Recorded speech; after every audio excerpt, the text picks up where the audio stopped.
Bismillahirrahmanirrahim. Assalamualaikum warahmatullahi wabarakatuh. Perkenalkan, saya Kurnia Umi dari S1 Farmasi. Di sini saya akan membacakan hasil proposal penelitian yang telah saya lakukan. Di mana judul yang saya ambil yaitu hubungan pengetahuan dengan kepatuhan minum obat pada penderita diabetes mellitus. Untuk bab 1 ada latar belakang, yaitu diabetes mellitus atau penyakit kencing manis merupakan penyakit penahun yang dapat diderita seumur hidup. Menurut Chihatang 2017, diabetes mellitus disebabkan oleh gangguan metabolisme yang terjadi pada organ pankreas yang ditandai dengan peningkatan gula darah atau sering disebut dengan kondisi hiperglikemia yang disebabkan karena menurunnya jumlah insulin dan pankreas. Penyakit diabetes mellitus dapat menimbulkan berbagai komplikasi, baik makrovaskular maupun mikrovaskular. Berikutnya, penyakit diabetes mellitus dapat mengakibatkan gangguan vaskular, yang dimana merupakan penyakit yang terbilang cukup serius jika tidak secepatnya diberikan penanganan sehingga mampu meningkatkan penyakit hipertensi dan infark jantung, menurut Saputri 2016. Sedangkan menurut WHO, dunia kini didiami oleh 171 penderita diabetes mellitus pada tahun 2000 dan akan meningkat 2 kali lipat, yaitu 366 juta pada tahun 2030. Pusat Data Informasi Kementerian Kesehatan Republik Indonesia juga menyebutkan bahwa estimasi terakhir IDF atau International Diabetes Federation pada tahun 2035 terdapat 592 juta orang yang hidup dengan diabetes di dunia. Penata laksanaan diabetes mellitus selain dengan menggunakan obat dapat dilakukan dengan cara diet makanan, edukasi, dan olahraga. Berikutnya ada rumusan masalah. Prevalensi penyakit diabetes mellitus sebagai permasalahan global terus meningkat. Berbagai penelitian secara kualitatif telah dilakukan untuk mengidentifikasi faktor penyebab meningkatnya morbiditas dan mortalitas penyakit diabetes mellitus. Data penelitian faktor tingkat kepatuhan minum obat pasien diabetes mellitus masih tergolong sedikit, padahal pemahaman kepatuhan minum obat sangat penting. Dengan demikian, masalah penelitian adalah faktor-faktor apa saja yang menjadi faktor penyebab tingkat kepatuhan minum obat pasien diabetes mellitus. Berikutnya ada pertanyaan penelitian. Yang pertama yaitu bagaimana pemahaman pasien tentang pentingnya kepatuhan minum obat dalam pengobatan diabetes. Terus pertanyaan yang kedua, apakah terdapat hubungan tingkat kepatuhan minum obat diabetes mellitus dengan pengetahuan? Terus untuk tujuan penelitiannya, yang pertama yaitu mengetahui pemahaman tentang pentingnya kepatuhan minum obat dalam pengobatan diabetes mellitus.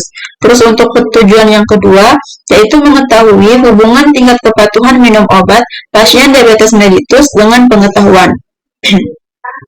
Terus untuk yang kedua ada tinjauan pustaka, di mana di sini dari tinjauan pustaka ada definisi, tanda dan gejala, faktor dan resiko, patofisiologi, komplikasi, konsep kepatuhan, dan faktor-faktor yang mempengaruhi kepatuhan, dan konsep obat. Di mana untuk definisi diabetes mellitus yaitu merupakan suatu penyakit atau gangguan metabolisme kronis dengan multi-etiologi yang ditandai dengan tingginya kadar gula darah disertai dengan gangguan metabolisme karbohidrat, lipid dan protein sebagai akibat insufisiensi fungsi insulin. Diabetes mellitus juga penyakit gangguan metabolik menahun akibat pankreas tidak memproduksi cukup insulin atau tubuh tidak dapat menggunakan insulin yang diproduksi secara efektif.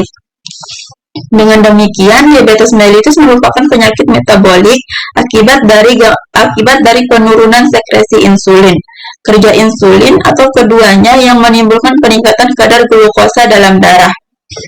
Untuk tanda dan gejalanya, ada meningkatnya rasa haus karena air dan elektrolit dalam tubuh berkurang. Ini biasa disebut dengan polidipsia. Terus yang kedua ada meningkatnya rasa lapar karena kadar glukosa dalam jaringan berkurang atau biasa disebut dengan polifagia.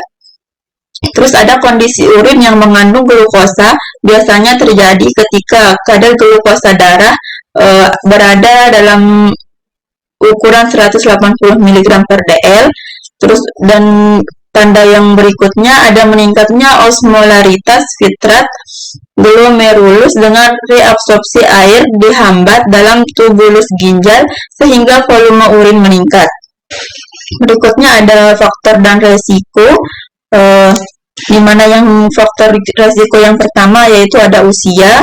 Diabetes sering muncul setelah seseorang memasuki usia yang rawan, terutama usia yang usia lebih dari 45 tahun. Hal ini terjadi karena faktor degeneratif, di mana pada usia tersebut terjadi penurunan fungsi tubuh, khususnya kemampuan dari sel beta dalam memproduksi insulin untuk metabolisme glukosa darah.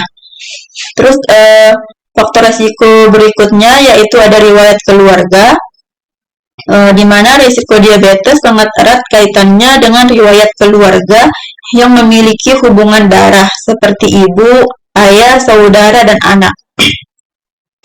Selain genetik atau hubungan darah, keluarga juga memiliki kebiasaan pola hidup, makanan yang sama. Terus berikutnya itu ada obesitas, di mana pada orang dewasa obesitas akan memiliki resiko timbulnya diabetes mellitus tipe 2, yaitu 4 kali lebih besar dibandingkan dengan orang dengan status gizi normal. Berikutnya untuk patofisiologinya yaitu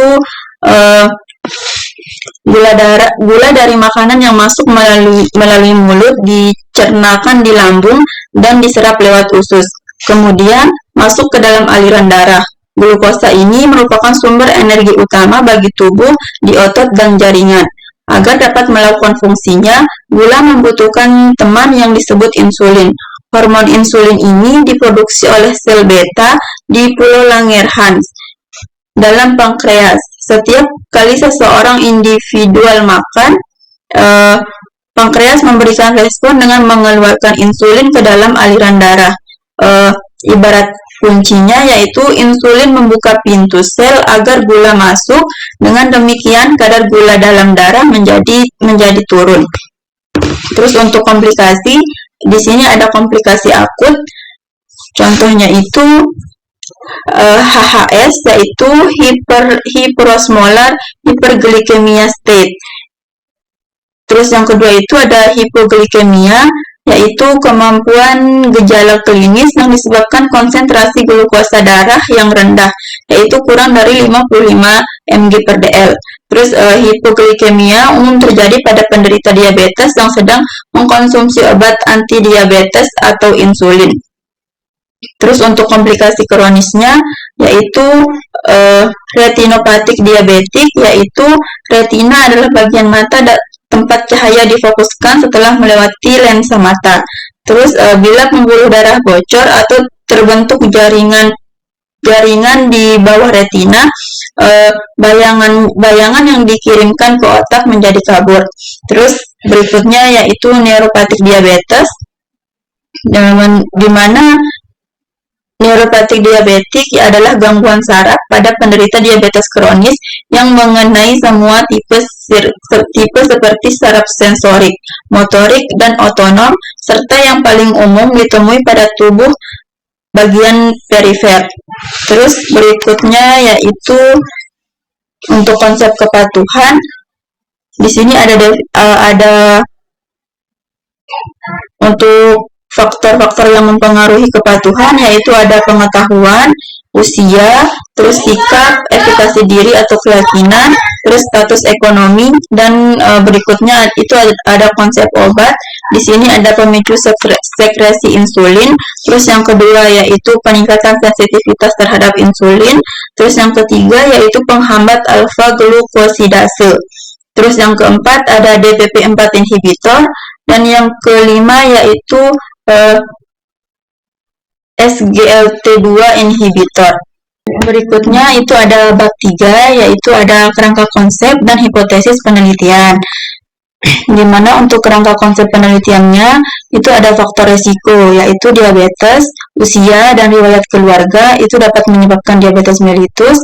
Terus dari konsep obat dari untuk penyakit diabetes mellitus, yaitu ada pemicu sekresi insulin, terus peningkatan sensitivitas terhadap insulin, terus yang ketiga ada penghambat alfa glukosidase, terus yang keempat ada DPP-4 inhibitor, dan yang kelima yaitu SGLT2 inhibitor. Di mana untuk penyakit diabetes mellitus itu dapat melakukan penelitian terhadap kepatuhan, di mana faktor yang mempengaruhi kepatuhan yaitu ada yang pertama pengetahuan, terus yang kedua sikap, yang ketiga ada efikasi diri atau keyakinan, terus yang keempat status ekonomi. Terus berikutnya ada hipotesis penelitian, di mana H0-nya tidak terdapat hubungan kepatuhan dengan perilaku minum obat pada penderita diabetes mellitus. Terus untuk H1-nya terdapat hubungan kepatuhan dengan perilaku minum obat pada penderita diabetes mellitus. Terus yang berikutnya ada bab 4 di sini untuk metode penelitian. Di mana metode penelitian yang di sini untuk metodenya yaitu menggunakan desain studi analitik atau penelitian kuantitatif dengan pendekatan cross-seksional untuk meneliti hubungan kepatuhan dengan perilaku minum obat pada penderita diabetes mellitus. Untuk waktu dan tempatnya di Rumah Sakit Umum Daerah Kota Mataram pada periode bulan Januari sampai April 2024. Terus untuk populasi, di sini populasi yang digunakan adalah semua pasien diabetes mellitus dengan rata-rata 4 bulan terakhir. Terus untuk kriteria inklusi dan eksklusi, untuk inklusinya pasien diabetes mellitus yang mengkonsumsi obat antidiabetes. Untuk inklusinya ada pasien diabetes mellitus dengan komplikasi, dan yang kedua ada penderita yang tidak kooperatif. Terus untuk alur penelitian, di sini untuk pertama itu pengajuan judul kepada dosen pembimbing. Terus untuk proposal penelitian ada pengajuan proposal. Terus yang kedua untuk pengajuan surat izin penelitian. Terus yang berikutnya untuk pengajuan surat izin penelitian di Rumah Sakit Umum Daerah Kota Mataram. Terus yang berikutnya pelaksanaan penelitian dan pengisian kuesioner penggunaan obat antidiabetes di Rumah Sakit Umum Daerah Kota Mataram. Terus berikutnya ada analisis data. Yang berikutnya ada penyusunan laporan di mana hasil dan pembahasannya. Dan yang terakhir itu kesimpulan. Berikutnya untuk teknik pengumpulan data, di mana yang pertama untuk perizinan dimulai dengan pengajuan surat izin penelitian kepada pimpinan Rumah Sakit Umum Daerah Kota Mataram. Terus yang berikutnya, yang kedua yaitu ada observasi. Dilakukan observasi kepada pasien yang didiagnosis menderita diabetes mellitus dengan pengisian kuesioner. Terus yang ketiga yaitu pengambilan data. Dilakukan pengambilan data dengan melakukan pengisian kuesioner pada pasien diabetes mellitus di Rumah Sakit Umum Kota Mataram, di mana kuesioner yang digunakan sesuai dengan kriteria inklusi. Berikutnya untuk instrumen penelitian, alat yang digunakan dalam penelitian berupa kuesioner. Kuesioner yang digunakan yaitu kuesioner demografi, kuesioner kepatuhan minum obat, dan kuesioner diabetes mellitus knowledge questionnaire atau DKQ. Terus untuk lini masa penelitian, untuk tahap persiapan yaitu pada bulan Januari, ada pemilihan topik penelitian dan merumuskan pertanyaan penelitian. Terus yang kedua yaitu studi literatur untuk mengetahui penelitian sebelumnya yang relevan. Terus berikutnya perumusan kerangka teori yang menjadi dasar penelitian. Terus yang berikutnya yaitu penentuan populasi dan sampel. Dan yang terakhir penyusunan instrumen penelitian. Terus berikutnya pada bulan Februari di sini ada tahap pengumpulan data yaitu pada minggu ke-5 dan ke-8, di mana proses yang pertama yaitu uji coba instrumen penelitian pada sejumlah peserta untuk mengetahui validitas dan reliabilitasnya. Terus yang kedua yaitu pengambilan data dari peserta penelitian dengan pengisian kuesioner. Terus yang berikutnya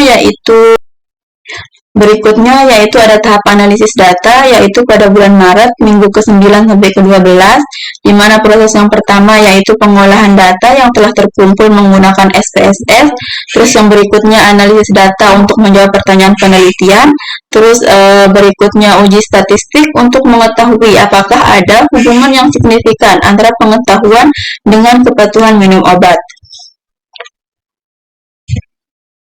Terus berikutnya pada bulan April minggu ke-13 sampai ke-16 yaitu tahap pengumpulan data, di mana yang pertama yaitu penyusunan laporan penelitian, terus yang kedua yaitu seminar atau presentasi hasil penelitian kepada pembimbing atau institusi terkait.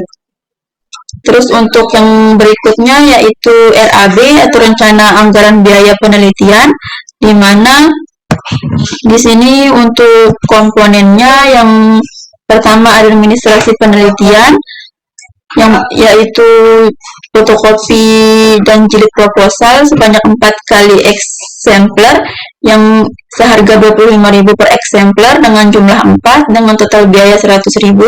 Terus untuk biaya penelitian 500.000. Terus untuk alat tulis kantornya yaitu satu paket dengan harga 100.000. Terus ada harga transportasi penelitian yaitu 50.000 per kunjungan.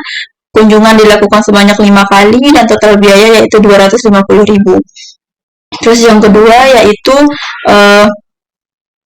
pengumpulan data, di mana di sini menggunakan kuesioner demografi yaitu 150 rupiah per lembar, untuk digunakan untuk 40 orang, maka total biayanya yaitu 30.000. Terus berikutnya ada kuesioner kepatuhan minum obat, di mana per lembarnya 150, terus untuk digunakan untuk 40 orang, total biayanya 30.000.